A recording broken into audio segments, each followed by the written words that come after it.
Pada bulan April tahun 1960, komputer serbaguna digital elektronik rumahan pertama di China yang dinamakan Model 107 ditayangkan. Xia Peixiu adalah insinyur dan perancang mesin yang baru saja membuat sejarah. Setelah puluhan tahun berperang dengan Jepang, kemudian disusul Perang Saudara Tiongkok pada paruh pertama abad ke-20, inovasi teknologi negara ini telah tertinggal jauh di belakang sebagian besar negara maju. Terperangkap dalam politik Perang Dingin, Republik Rakyat Tiongkok yang baru didirikan terputus dari bantuan dan ekspor dari negara-negara kapitalis di Barat. Saat itu para ilmuwan China sangat bergantung pada perangkat keras dan keahlian dari Uni Soviet untuk membangun kekuatan komputasi mereka. Tetapi sayangnya hubungan itu bubar pada tahun 1959 dan China sekali lagi terisolasi dan harus mencari jalan ke depan di dunia yang semakin terkomputerisasi. Akan tetapi dalam waktu 1 tahun setelah Uni Soviet menarik bantuan, Xia mengirimkan 107 langkah pertama Tiongkok menuju kemerdekaan dalam komputasi. Dan di episode kali ini, kita akan membahas bagaimana seorang Xia menjadi pelopor dalam pembangunan China yang modern.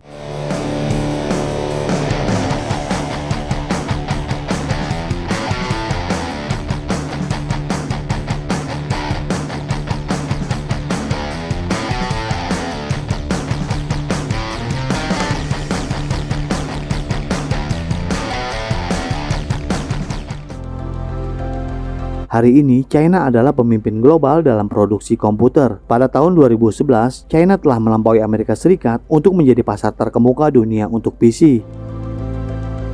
Dan segmen PC desktop dari industri komputer mereka sendiri diproyeksikan menghasilkan pendapatan lebih dari 6,4 miliar dolar Amerika Serikat tahun ini. Tetapi ada lebih banyak pekerjaan yang harus dilakukan daripada membuat komputer, yaitu untuk membangun industri komputer baru. Dan bidang-bidang baru ilmu komputer untuk mendukung industri ini, China tentu membutuhkan personel terlatih. Dan di sini peran Xia menjadi sangat penting. Xia membantu membentuk beberapa institusi komputasi dan ilmu komputer pertama di China dan mengembangkan materi pelatihan mereka. Xia juga mengajarkan kelas teori komputer pertama di negara ini. Selama karirnya, Xia mengantarkan ratusan siswa ke bidang ilmu komputer yang sedang berkembang di negara ini. Setelah perang dan pergolakan politik, Xia membentuk bidang sains baru dan industri baru di Tiongkok. Melalui inovasi teknologinya dan banyak siswa yang menjadi muridnya, pengaruh Xia bergema di seluruh dunia komputasi China saat itu. Xia yang lahir dari keluarga pendidik di kota Tenggara Chongqing pada 28 Juli tahun 1923 pertama kali bersekolah di sekolah dasar pada usia 4 tahun dan menerima bimbingan pribadi di rumah pada usia 8 tahun. Dia kemudian melanjutkan pendidikan di sekolah menengah Nanyu dan lulus dari kelas sekolah menengah atas di National Non-9 pada tahun 1940. Pada awal perang, pada tahun 1937, Jepang merebut Nanjing, ibu kota Republik Tiongkok. Pada saat itu, rumah Xia di Chongqing menjadi surga bagi para pengungsi Nanjing, yang selanjutnya menjadi rumah bagi Universitas Pusat Nasional, sebuah institusi yang meskipun dipindahkan secara paksa dari Nanjing, tetap mengajar para siswanya. Pada tahun 1941, Xia bergabung sebagai mahasiswa teknik elektro dan kemudian lulus dengan gelar sarjana di bidang teknik elektro pada tahun 1945. Pada tahun yang sama, Xia bertemu dengan pengungsi perang Nanjing dan juga sesama alumnus dari Universitas Pusat Nasional. Beliau adalah Yang Liming yang sekarang menjadi profesor fisika di universitas tersebut. Mereka memulai dan mempertahankan hubungan mereka bahkan setelah Xia pergi ke Shanghai untuk studi pasca sarjana di Institut Telekomunikasi Universitas Jiao Tong. Dan Yang juga pergi untuk belajar di bawah peraih Nobel Max Born di Universitas Edinburgh. Dan 2 tahun kemudian, Xia bertemu kembali dengan Yang ketika dia mulai belajar untuk gelar doktor di bidang teknik elektro Universitas Edinburgh.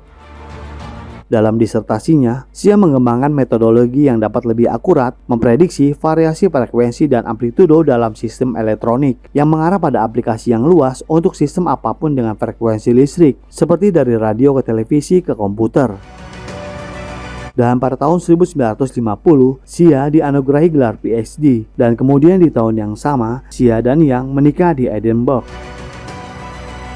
Keduanya kemudian berpikiran untuk mengabdi pada negara asal mereka, dan pada akhirnya pasangan ini kembali ke China pada tahun 1951. Mereka berdua mengambil posisi di Universitas Tsinghua. Ini adalah tempat Xia bekerja pada penelitian telekomunikasi. Perang Sino-Jepang kedua telah menghantam negara itu dengan sangat keras. Intinya, semua institusi pendidikan tinggi, semua pusat keuangan, pusat utama produksi industri, dan pemerintahan China telah melarikan diri. Setelah Perang Tiongkok-Jepang kedua dan pemindahan partai politik, ekonomi, industri, dan infrastruktur Tiongkok merana dan tertinggal dari banyak negara barat. Pemerintah China pada dasarnya hidup untuk bertahan, tetapi jelas tidak dalam posisi apapun untuk berinvestasi dalam teknik kelistrikan, desain senjata, dan sebagainya. Dan pada tahun 1949, Partai Komunis Tiongkok telah menang atas Partai Kuomintang dalam Perang Saudara Tiongkok yang dipimpin oleh Mao Zedong.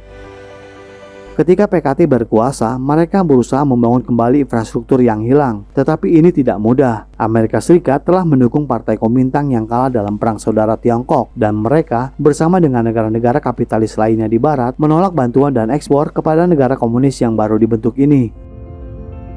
Akhirnya, Mao dan PKC beralih ke tetangga Soviet mereka di utara. Melihat peluang untuk membawa China ke dalam blok komunis di timur, Uni Soviet menjalin kemitraan dengan China. Mereka menyetujui untuk membantu China dalam memperkuat ekonomi, sains, dan teknologinya termasuk komputasi.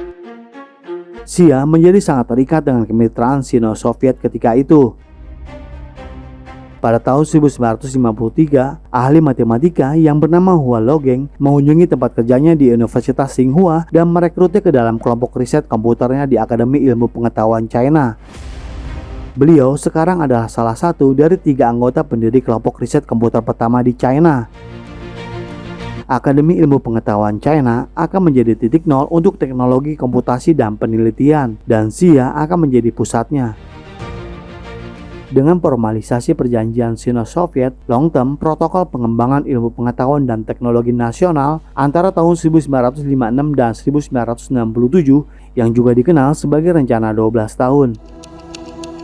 Bersama dengan para ahli Soviet, Partai Komunis Tiongkok dan Akademi Ilmu Pengetahuan China mengidentifikasi teknologi komputasi sebagai salah satu dari 4 bidang sains dan teknologi kunci untuk membangun pertahanan nasional Tiongkok.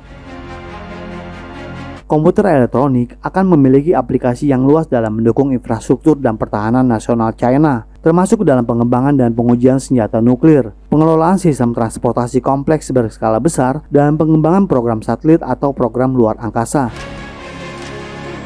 Semua hal ini dan lebih banyak lagi adalah domain di mana kekuatan lain seperti Uni Soviet, Amerika Serikat, Inggris Raya, dan kemudian Prancis mengembangkan komputasi elektronik. Dan China sangat tahu bahwa mereka harus bisa memasuki ruang itu jika ingin menjadi kompetitif di panggung global secara ekonomi dan militer. China harus membangun jalan panjang sebelum mereka dapat memproduksi komputer. Bagian fundamental industri tersebar di bidang matematika, teknik, dan fisika. Dan semua ini sangat perlu untuk dikonsolidasikan dan kemudian diajarkan kepada tenaga kerja sebelum komputer dapat dibuat. Dengan pengetahuannya tentang elektronika dan matematika, Xia adalah pilihan ideal untuk bagian dari rencana ini. Dan pada tahun 1956, Xia bergabung dengan delegasi ke Moskow dan Leningrad untuk mengeksplorasi penelitian, produksi, dan pendidikan Soviet dalam komputasi. Ketika dia kembali pada tahun yang sama, Xia melakukan penerjemahan desain komputer Soviet dari bahasa Rusia ke bahasa China, termasuk manual setebal 1000 halaman yang menjadi teks kursus untuk mengajar komputasi Soviet kepada siswa China.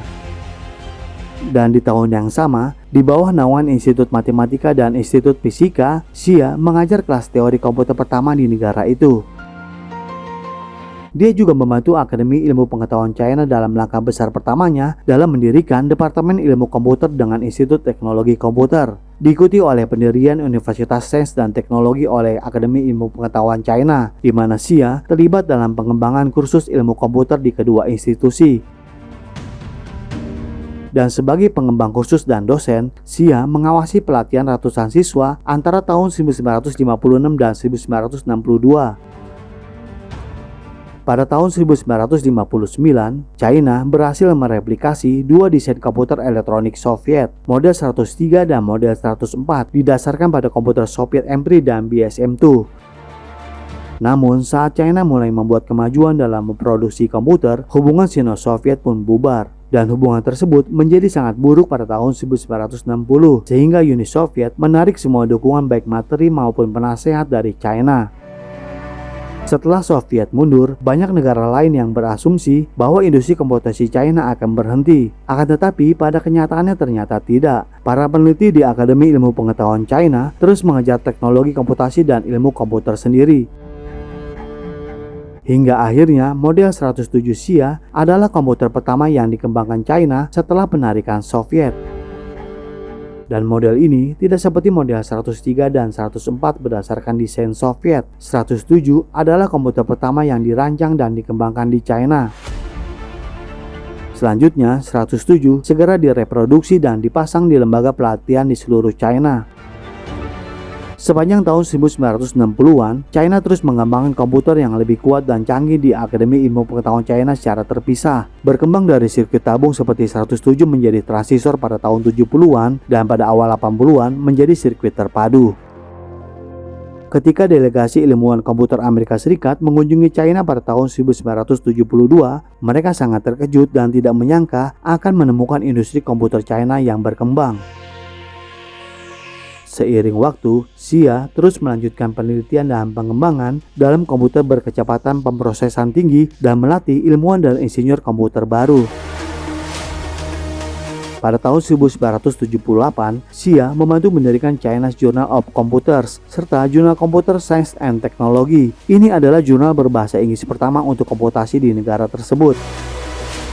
Dan pada tahun 1981, Xia mengembangkan rangkaian prosesor berkecepatan tinggi yang disebut 150 AP. Dibandingkan dengan model 104 berbasis Soviet sebelumnya yang melakukan 10.000 operasi per detik, 150 AP meningkatkan operasi komputer menjadi 20 juta per detik. Dan ini sebagian besar karena peran Xia. Dan selanjutnya, ilmu komputer digabung menjadi bidang studi independen di China dan melahirkan industri komputer di China, meskipun dengan sejarah awal yang penuh gejolak. Meskipun desain 107-nya membuat sejarah, pendirian institusi Xia dan penanaman kelompok demi kelompok siswalah yang pada akhirnya membuat masa depan Tiongkok. Dan mereka semua adalah siswa yang meletakkan dasar untuk apa yang kita lihat hari ini. Dan salah satu siswa tersebut kemudian menjadi kepala arsitek CPU Lungson. Dan pada tahun 2002, beliau secara pribadi menghormati mentornya dengan menamai Xia 15 untuk chip pemrosesan komputer CPU pertama China. Hingga hari ini, Xia dikenal sebagai ibu komputasi China. Dan untuk mengenang jasanya, Federasi Komputer China memberikan penghargaan Xia Peixiu kepada ilmuwan dan insinyur yang telah memberikan kontribusi dan pencapaian luar biasa dalam ilmu komputasi, teknik, pendidikan, dan industri. Chen Zuoning dan Huang Lingyi adalah penerima penghargaan terakhir pada tahun 2019. Chen atas karyanya dalam mengembangkan sistem komputasi berkinerja tinggi dalam negeri, dan Huang atas penelitiannya dalam CPU dan perangkat komputer inti lainnya. Melanjutkan jalur yang dipetakan Xia untuk mereka, Chen dan Huang telah memperkuat teknologi komputer domestik Tiongkok. Jadi bagaimana menurut Anda tentang kebangkitan teknologi komputer Tiongkok? Silahkan berikan komentarnya di kolom komentar kami. Terima kasih dan sampai jumpa di episode berikutnya.